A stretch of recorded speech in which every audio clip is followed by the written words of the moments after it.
tunjukkan di mana dalilnya Tuhan memiliki kemudian karya agung untuk pembunuhan terhadap orang benar. Di mana dalilnya? Saya, kenapa kamu kasih mute? Dalilnya di mana? Dengar. Yohanes 14 ayat 30, tidak percaya, tidak banyak lagi aku berkata-kata dengan kamu, sebab penguasa dunia ini datang dan ia tidak berkuasa sedikit pun atas tidak berkuasa, berarti berkuasa atas rencana tidak Allah. berkuasa. Oke, tepuk tangan dulu. Tepuk tangan, tepuk tangan. Teman-teman di bawah tepuk tangan, tepuk tangan. Tepuk tangan, tepuk tangan. Yohanes 14:30, iblis tidak berkuasa terhadap Yesus. Berarti berhasil enggak Yudas? Berhasil enggak Yudas mengkhianati Yesus? Berhasil enggak? Itu rencana Bapa. Berhasil tidak? Yang dipakai oleh iblis. Berhasil tidak? Dia menyesal. Sekali dia lagi Bang, ya sekali lagi. Berhasil tidak? Enggak nyambung dia, enggak nyambung.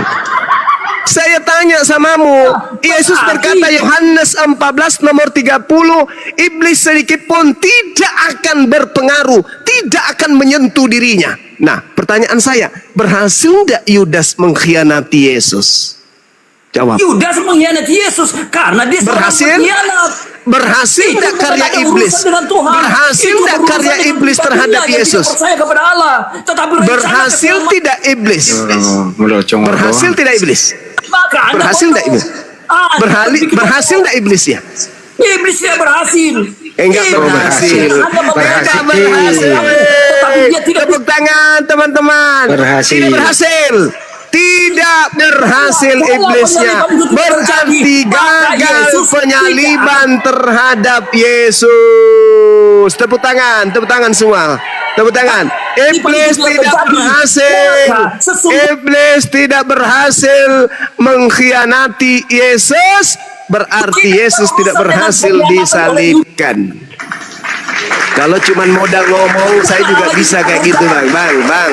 Saya juga bisa kalau kayak gitu cara ngomongnya bisa. Saya ini pakar diplomasi.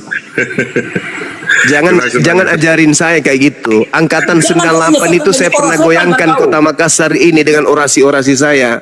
Jadi jangan kau panci-panci saya berorasi kayak begitu. Kampungan. Udah nggak zaman. Saya dulu mengkader anak-anak Getar 98 itu, saya suruh berorasi dia kayak gitu di depan Kejati. Itu udah nggak zaman orasi kayak gitu bang. Sekarang itu yang kita butuhkan ilmu. Saya butuh ilmu. Tidak zaman. Itu kau seorang penipu, kau penyesat. Jangan nangis lah di sini. Dilihat orang tadi Anda dipanggil pendeta loh. Nangis nih. Jangan nangis gitu. Jangan nangis gitu. Jangan kayak gitu. Kalau tidak ada iblis kalian tidak punya Tuhan. Jangan kayak gitu bang. Kalau tidak ada iblis merasuki Yudas, kalian tidak ada Tuhan. Tambah emosi dia ini. Tambah emosi dia ini. Memang menggebu-gebu dia bang. Congornya doang yang gede. Congor gede dengan biji pelernya sebelah yang gede, tapi ilmu nggak ada. Coba lah Pak Pendeta, pelan-pelan aja lah. Jangan pengaruh topi miring membuat Anda ditertawakan di sini. Kalau Anda mengatakan iblis tidak berhasil kemudian menggodai kemudian atau memperdaya Yesus melalui Yudas, melalui imam kepala, melalui mahkamah agama, ya berarti tidak ada penyaliban terjadi terhadap diri Yesus. Berarti yang disalib ini siapa? Kan begitu logikanya Cak Ayu. Logikanya. Bicara santai aja, santai. Coba. Dalam kita belum pernah gagal. Ingat. Coba.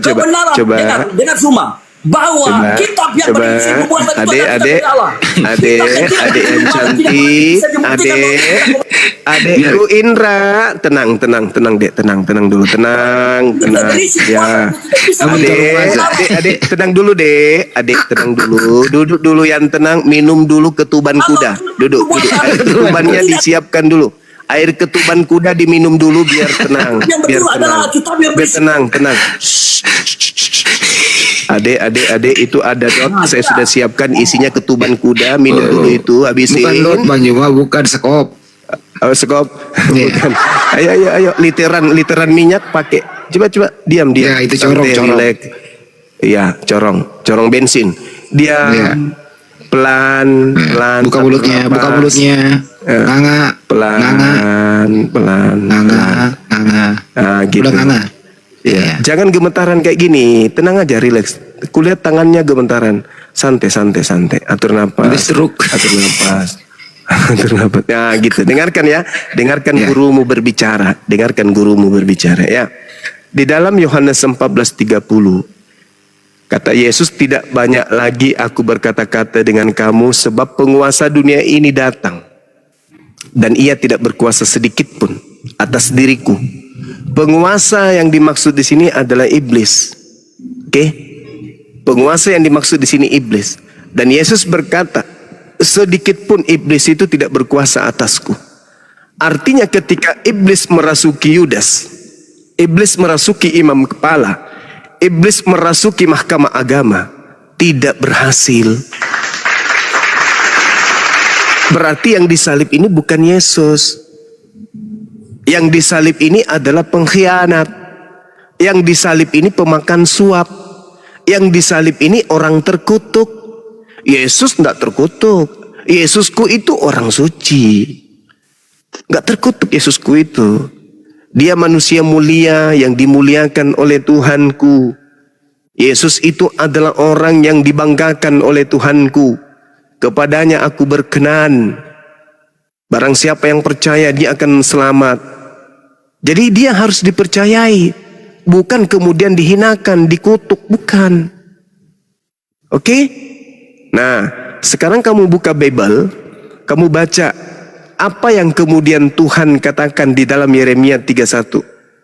Tuhan menerangkan di situ sangat jelas, bukan? Dan membantah kemudian kedatangan Yesus versi kamu, kan? Yesusnya mengatakan bahwasanya kitabnya mengatakan tidak usah lagi. Sebab aku Tuhan sudah mengampuni kesalahan mereka dan tidak lagi mengingat dosa-dosa mereka. Jadi buat apa Yesus mati nebus dosa? Dosanya siapa? Dosanya siapa? Manusia lah, Nah, Tuhan mengatakan manusia dari manusia dosa, mana? Manusia mana yang ditebus pakai darah manusia? Konsep agama mana itu? Aliran kepercayaan dari mana dosa manusia ditebus dengan darah manusia? Di mana Anda mendapatkan ilmu kayak begini? Ayo. Bukankah itu penyembahan dewa Molok yang mengharapkan darah manusia? Karena Tuhan sendiri yang bisa menebus manusia dari dosa, begitu, Bang. Dengan cara? Oke. Dengan cara dia menyatakan dirinya, menyatakan dirinya berencana karya penyelamatan, yaitu inkarnasi Yesus Kristus, begitu. Inkarnasi itu bukan ajaran Yahudi, itu ajaran pagan Romawi Yunani. Inkarnasi itu ajaran Hinduisme itu. Saya jawab ya. Silakan Anda tunjukkan dalil dulu di mana. Sabar. Kamu kalau berbicara itu pelan-pelan apa? Pelan-pelan, santai ya. Tolong Anda bantah dalil. Jangan kau membunuh orang yang benar. Mana dalil pembandingnya? Bunuhlah orang yang benar. Silakan. Saya menjawab tahu ya. Silakan. Sebentar. Kitab Samuel. Kitab orang Kristen itu adalah kitab perjanjian. Itu dasar hukum yang paling tertinggi. Bahkan di bangsa dan negara. Enggak usah jualan obat. Tunjukkan langsung di mana dalilnya. Bunuhlah orang yang benar. Silakan. Tunjukkan dalilnya, bunuhlah orang yang benar. Kamu dengar, ini hukum perjanjian. Kamu kan bebas bernarasi dengan dalil. Ya, kamu bebas bernarasi dengan gigi palsumu itu. Saya nak mau ngomong.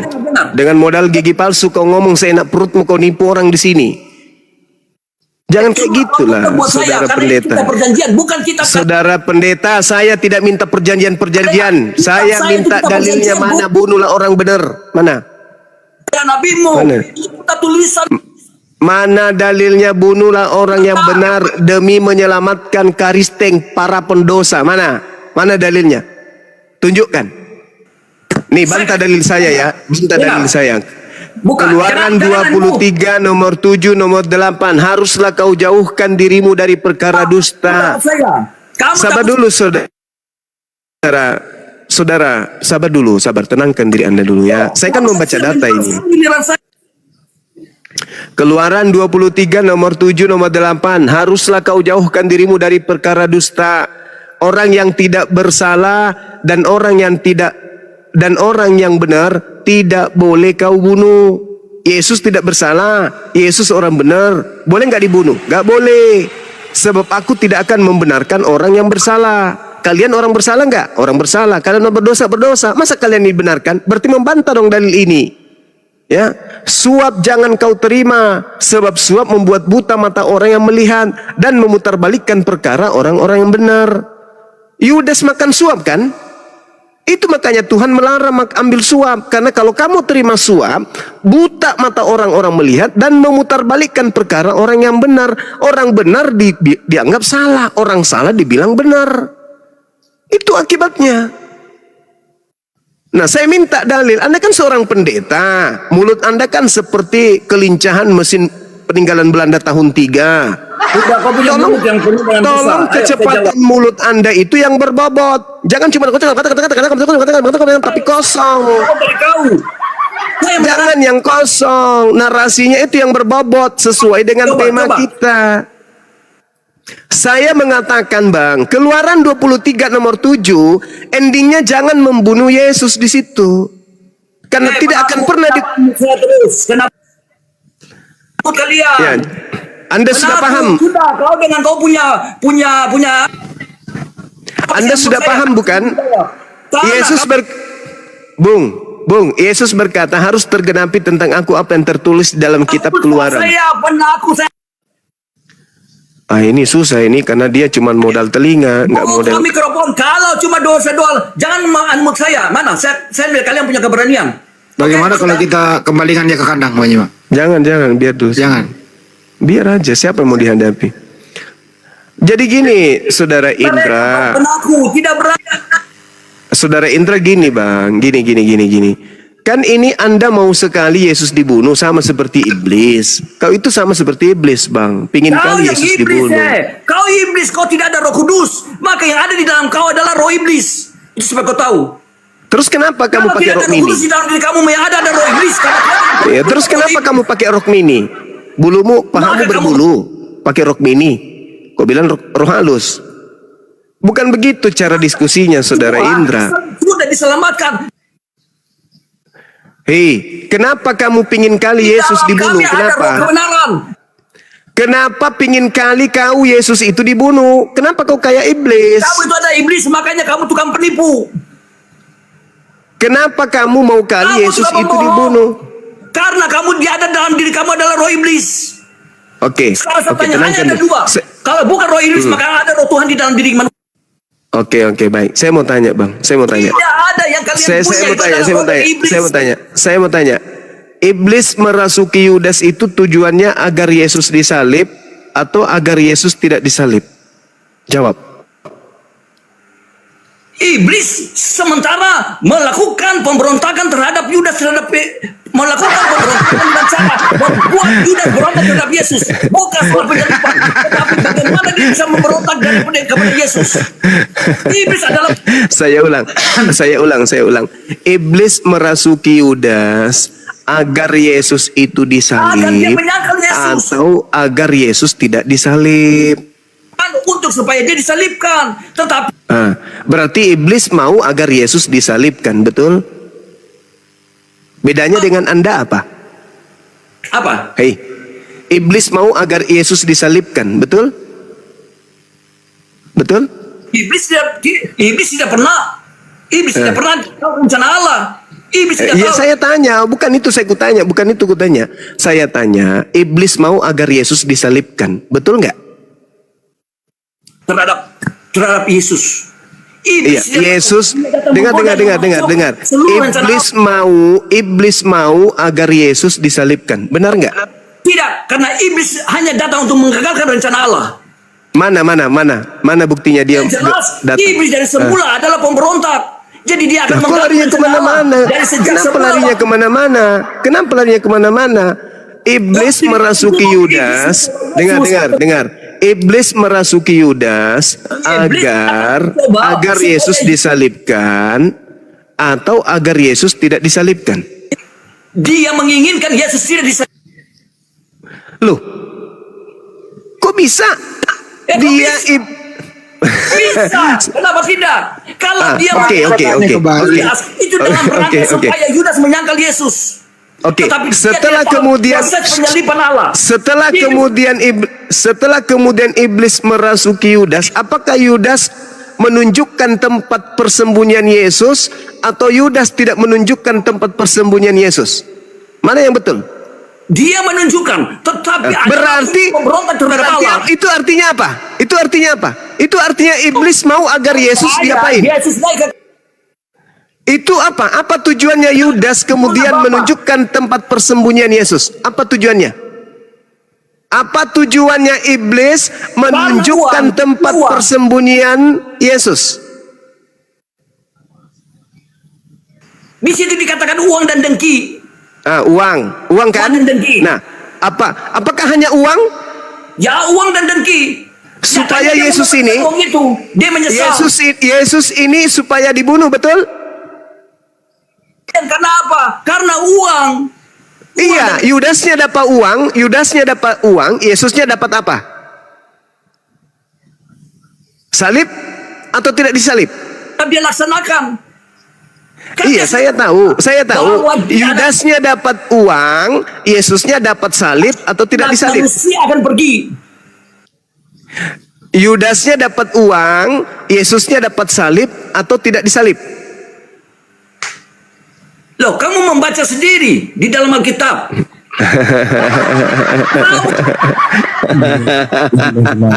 Boleh saya mengerti? Tidak ada satu pemimpin yang mengatakan Yesus. Yesus disalibkan. Itu ketawa saya, Bang. Tertawa saya itu tertawa kemenangan.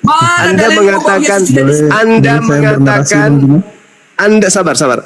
Anda mengatakan Yesus itu dikhianati Yudas. Iblis merasuki Yudas agar Yudas berkhianat kepada Yesus.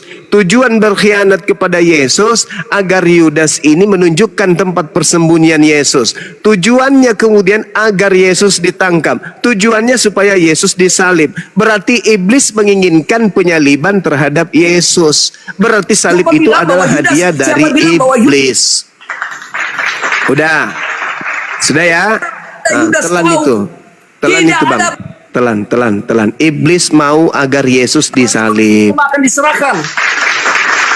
Iblis mau agar Yesus disalibkan. Sudah. Pemain udah diam. Kamu diam. Nanti pemain, silakan pejuang silakan. Ya, Saudara Indra diam ya. Diam situ ya, Di. Bernarasi dulu ya. Silakan.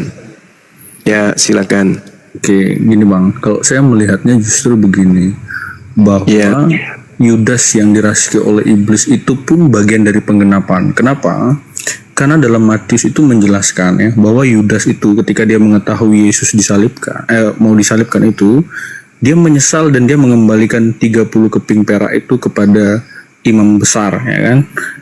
Nah, uang itu dipakai oleh imam-imam itu untuk membeli sebidang tanah yang disebut tanah tukang periuk, kalau nggak salah ya saya.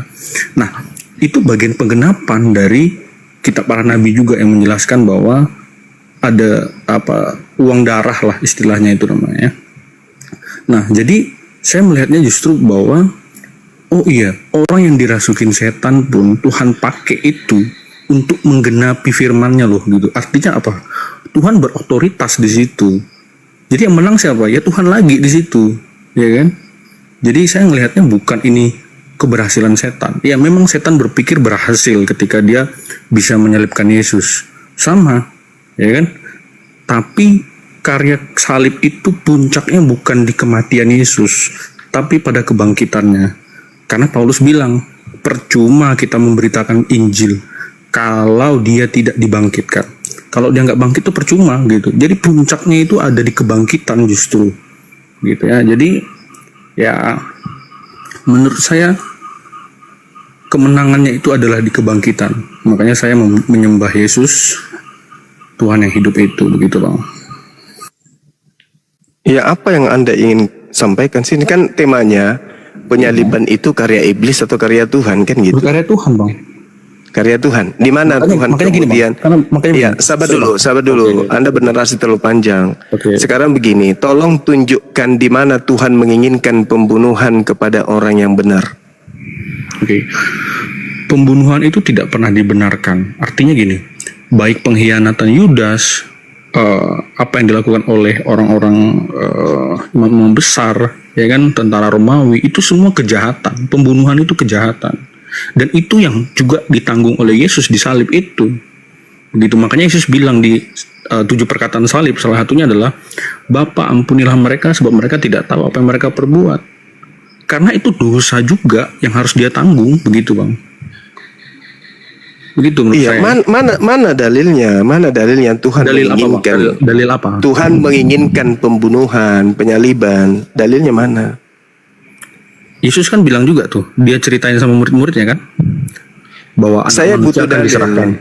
Oke, iya, anak manusia itu kan Yudas juga anak manusia, Bang. Yang saya tanya, di mana Tuhan menginginkan pembunuhan terhadap anak yang dikasihi itu, di mana dalilnya? Matius 26 ayat 2. Matius 26 ayat 2. Bang, Tuhannya yang mau. Di mana itu tertulis? Kenapa? Tuhannya yang mau. Itu kan Matius itu ditulis tahun 62. Yang saya tanya ini Tuhan mau supaya penyaliban terhadap orang benar itu tertulis di mana? Oke. Nah, karya salib itu kan sebenarnya juga sebuah nubuatan kan, bahwa sudah dinubuatkan di Yesaya ya kalau nggak salah ya, Yesaya 53 kalau nggak salah ya, tentang hamba yang menderita itu. Kalau begitu Yesaya 53 ini Tuhan yang menginginkan gitu. Oh, iya, berarti Yesaya 53 ini firman Tuhan. Ya. Oke. Jawabannya berarti clear di Yohanes. Okay. Gini Bang, jawabannya dalilnya Yohanes 3 ayat 16. Kenapa? Karena begitu besar Yohanes itu Bang, Yohanes itu muncul nanti di tahun 40-an. Jangan, kita harus bercerita sebelum kejadian. Kok Anda menceritakan? Kalau saya pun menulis, hadir saya pada saat itu tahun 40-50, saya juga bisa mengarang, oh pembunuhan itu adalah untuk supaya harga minyak naik. Suma, kau bisa karang apa? Kau kan sebut karang buku apa Suma? Sekarang Yesus itu berkata apa, saudara? Yesus berkata di dalam Lukas 24 nomor 44, harus tergenapi tentang dirinya yang tertulis di dalam kitab Taurat kan? Ya. Bukan di dalam kitab Yohanes, kitab Matius, bukan, tapi Taurat, kitab para nabi, dan juga kemudian kitab Mazmur. Jadi jangan bawa-bawa tentang penyaliban itu, Anda bawa-bawa perjanjian baru, nggak ada, nggak nyambung. Nggak Bang, itu satu kesatuan yang nggak bisa dipisahkan. Oh nggak bisa, siapa bilang satu kesatuan, satu kitabnya untuk Yahudi kok. Di mana kitab perjanjiannya Yahudi untuk orang Kristen? Mana tertulis? Itu satu kesatuan kan penggenapan. Satu kesatuan dari mana? Dari Hong Kong. Itu ulah kalian. Itu loh. Sekarang kalau begitu tunjukkan kepada saya, di mana dalilnya bahwa hukum perjanjian lama itu untuk orang Kristen? Karena gini Bang, itu pertanyaannya sama. Jangan karena itu pembenaran. Kalau karena saya butuh dalil. Dari mana Mazmur dalilnya? 140 Bang. Mazmur 147. Mazmur 147. Peraturanku yang datang kepada Israel tidak kuberikan kepada bangsa lain. Jadi kalau cuman pembenaran kayak gitu itu lumayan mengacaukan itu. Ulangan 33 nomor 4. Ulangan 33 nomor 4. Hukum Taurat itu hanya untuk Bani Yakub. Kalian bukan Bani Yakub. Kalian Bani Tahayul. Kami Yakub Bang. Apalagi Indra ini Bani Kampret. Dengar. Proses penyaliban itu ada di Mazmur 22. Mazmur 22 ayat 17. Silakan. Sebab anjing-anjing mengepung aku, gerombolan penjahat mengepung aku, mereka menusuk tangan dan kakiku. Itu dinubuatkan kan tidak? Penyaliban Yesus. Dia berkata, Allahku, mengapa engkau meninggalkan aku? Itu perkataan Yesus dari salib yang kelima. Yesus disalibkan nggak pada? Berarti itu adalah penyaliban. Indra. Yesus disalib, ada nggak di atas tiang salib pada malam hari? Ada nggak? Apa yang salib di malam hari? Iya, lah di situ Mazmur 22, orang yang disalib yang dinubuatkan itu teriak juga di pada malam hari. Ada nggak Yesus teriak di malam hari di atas tiang? Mana? Ada nggak? Mana dia berteriak di malam hari mana? Mazmur 22 nomor 2 kau baca. makanya kebanyakan itu minum balok, minum tua. Kau belajar di mana kau itu? Kau belajar sambil coli kah? Mana di malam hari? Alaku, mengapa engkau Itu ada kata malam, dan di malam aku teriak, tetapi tidak Mana juga di kata malam? Aku teriak, kau bodoh sekali, Suma. Oh, sekali dengar, saya bacakan. Tuhanku, aku berseru-seru pada waktu siang, tetapi engkau tidak menjawab, dan pada waktu malam. Apa itu? Di Mazmur berapa? Mazmur 22 ayat 2 tidak berkata begitu. Allahku, mengapa engkau meninggalkan aku? Bahlul. Di data nomor 2 itu jelas. Tuhanku, aku berseru-seru pada waktu siang, tetapi engkau tidak menjawab, dan pada waktu malam, tetapi tidak juga aku tenang. Apa sih kau ini? Apakah itu kayu salib? Ya, belajar lagi, Bang. Saya tanya, itu perkataan di kayu salib? Tidak ada. Lah, kamu mengambil data kitabnya Yahudi, kau ambil kitabnya Yahudi, kau curi untuk kau cocok-cocokkan dengan agama paganmu itu. Gak ada hubungannya. Gak ada hubungannya. Ilahku, mengapa engkau meninggalkan aku? Aku berseru, tetapi engkau tetap jauh dan tidak menolong aku. Ilahku, aku berseru-seru pada siang hari, tetapi engkau tidak menjawab, dan berseru pada malam hari, tetapi tidak juga aku tenang. Mana ada Yesus berseru di malam hari? Popo kapang. Di mana Yesus teriak pada malam hari? Di mana tertulis? Di mana? Perkataan mana perkataan? Aku berseru pada waktu siang, tetapi engkau tidak menjawab, dan pada waktu malam. Bodoh sekali, saya bilang kau bodoh karena itu bukan perkataan Yesus. Kau bilang tadi itu nubuatan untuk Yesusmu. Sekarang kau bilang bukan perkataan untuk Yesus. Perkataan yang kelima di kayu salib, Yesus berkata, Allahku. Mengapa kau meninggalkan aku, katanya. Itu perkataan Yesus di kayu salib. Itu yang menunjukkan bahwa dia disalib. Itu nubuatan. Kalau ayat yang ketiga tidak, bukan itu data nomor kedua. Dari mana kau tahu bahwa itu bukan Yesus? Kau bawa daripada kitab perjanjian nubuatan itu, kau lihat kembali ke dalam kitab perjanjian baru. Apakah dia selaras? Itu perkataan Yesus di kayu salib atau bukan? Maka kau akan melihat yang cocok. Lalu itu nomor 2-nya untuk siapa? Nomor 1 untuk Yesus, nomor 2 untuk siapa? Itu perkataan Yesus. Itu perkataan Yesus. Makanya. Menunjukkan bahwa dia dibuatkan. Makanya, adik, Dinda, dengarkan. Dindaku Indra yang blow on, dengarkan. Dindaku Indra yang blow on, dengarkan. Kalau kamu mengambil, dengar. Adik Indra yang unyu-unyu, yang blow on, yang giginya belum tumbuh, dengarkan saya. Dengarkan saya, Dek. Apa? Tuhanku, mengapa engkau meninggalkan aku? Aku berseru, tetapi engkau tetap jauh dan tidak menolong aku. Dan tidak menolong aku. Tuhanku, aku berseru-seru pada waktu siang, tetapi engkau tidak menjawab, dan berseru pada waktu malam. Di mana Yesus berseru pada waktu malam, Cahayu? Kamu nggak malu? Perkataan yang kedua, itulah perkataan. Apa sih orang ini? Jadi kamu nggak malu? Kamu nggak malu Tuhanmu minta tolong? Kamu nggak malu Tuhanmu minta tolong sama Tuhanku? Kamu nggak malu? Kepada Tuhanmu di mana? Saya tanya. Ini tertulis. Ini tertulis di kitabmu. Kapan Allahmu datang dan berbicara kepada kalian? Ini Yesusmu teriak kepada Tuhanku, itu tertulis dalam kitabmu. Gimana sih lo? Kapan kau bilang kepada Tuhanku? Ini di dalam kitabmu tertulis. Yesusmu, Tuhanmu berteriak memanggil minta tolong kepada Tuhanku. Ketemu Tuhanmu, kapan kau bisa buktikan? Allahku, mengapa engkau meninggalkan aku? Aku berseru, tetapi engkau tetap jauh dan tidak menolong aku. Tuhanmu berharap ditolong sama Tuhanku. Gimana dong? Tunjukkan. Allahku, mengapa kau tidak menolong aku? Ini Tuhan berharap ditolong sama Tuhanku. Hei, Mana kau tunjukkan Allahmu mana? ini tertulis di kitabmu. Kau baca coba itu. Buktikan.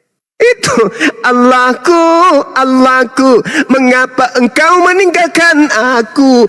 Aku berseru tetapi engkau jauh dan tidak menolong aku. Tuhan kok minta tolong? Minta tolong kepada siapa lagi? Itu Kepada Tuhanku. Udah ya Indra ya, Indra, kau ke gereja aja dulu Indra. Allah Indra, meninggalkan dia. kau ke gereja, masuk ke toilet, colok pantatmu sendiri.